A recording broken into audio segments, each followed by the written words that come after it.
ये लवलाई देवरिया बॉर्डर पे एक देवरिया गांव का एक चक्रोट था।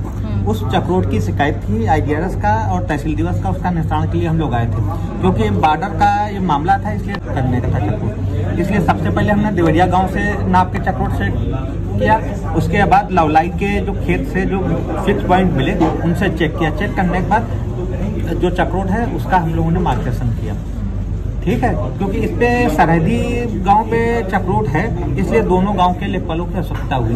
जो चक्रोट मेनली है वो देवरिया गांव में स्थित है और लवलाई और देवरिया बॉर्डर पे।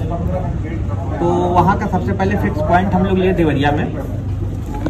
280 की शिकायत थी, देवरिया गांव के 280 की शिकायत थी। ये चक्रोट नापना था, ये बॉर्डर का था। सबसे पहले फिक्स पॉइंट ये हमें नाली मिली, इस नाली से नाप के इसकी दूरी हमने फिक्स की नाली से। उसके बाद अपोजिट साइड में इस समय 2 ये खेत मिले, 2 खेत के तिमेड़े मिले, इन तिमेड़ों से भी खेत नाप के इसका बॉर्डर फिक्स किया।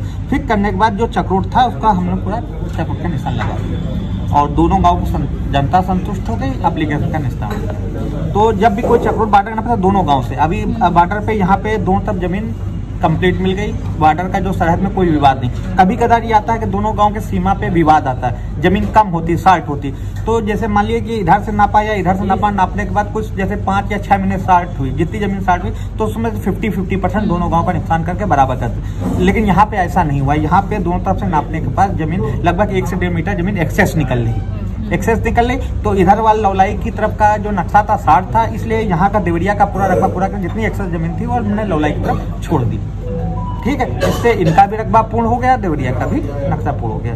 ये समस्या का सॉल्व हो गया।